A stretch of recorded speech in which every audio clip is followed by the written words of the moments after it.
C'était l'une des règles du plan de relance européen, que 40% des fonds soient dédiés à l'environnement. L'Italie vient de voir son tableau des dépenses validé par Bruxelles. 357 millions d'euros seront notamment alloués à la restauration du Pô et aux immenses zones humides et forêts qui bordent le plus long fleuve d'Italie. Négligé depuis plusieurs années, le fleuve, qui se trouve dans une zone très industrialisée, est crucial pour l'économie et l'environnement. La crise climatique a accentué des changements dramatiques au niveau des précipitations, tant en été qu'en hiver. Cela a augmenté les problèmes le long du fleuve. En rétablissant le débit du fleuve, nous créons une énorme éponge capable de retenir l'eau pendant les périodes de pluie et de la libérer progressivement pendant le reste de l'année. En procédant ainsi, il est possible de réparer le cycle naturel et de diminuer les risques liés au changement climatique.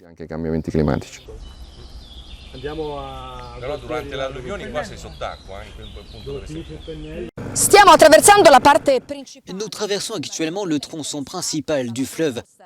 Le plan de réhabilitation vise principalement à supprimer les obstacles faits de sable afin de permettre à l'eau de s'écouler là où elle n'a pas coulé depuis plus de 30 ans.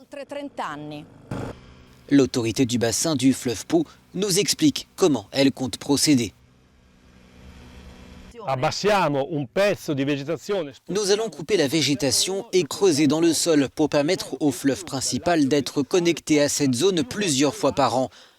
Ainsi, des zones spécifiques que nous avons déjà identifiées seront remplies d'eau dans le but de favoriser la biodiversité.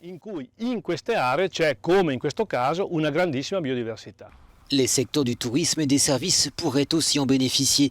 Jennifer Bacci gère une boutique de loisirs autour du fleuve. Pour elle, le plan de réhabilitation est évidemment synonyme d'espoir. Nous espérons que le nombre de visiteurs va doubler pour atteindre entre 1600 et 2000 visiteurs par an. Pour une si petite ville comme la nôtre, cela signifie beaucoup. Potentiellement, nous pourrions avoir une clientèle qui représente environ la moitié de la population locale. Cela signifie que notre gamme de services va se développer. Plus les gens viendront, plus nous proposerons des services. Nous nous attendons à doubler notre chiffre d'affaires. Mais ce n'est pas pour tout de suite. Le projet de restauration va prendre du temps, d'autant plus que la distribution des fonds européens sera étalée jusqu'en 2026.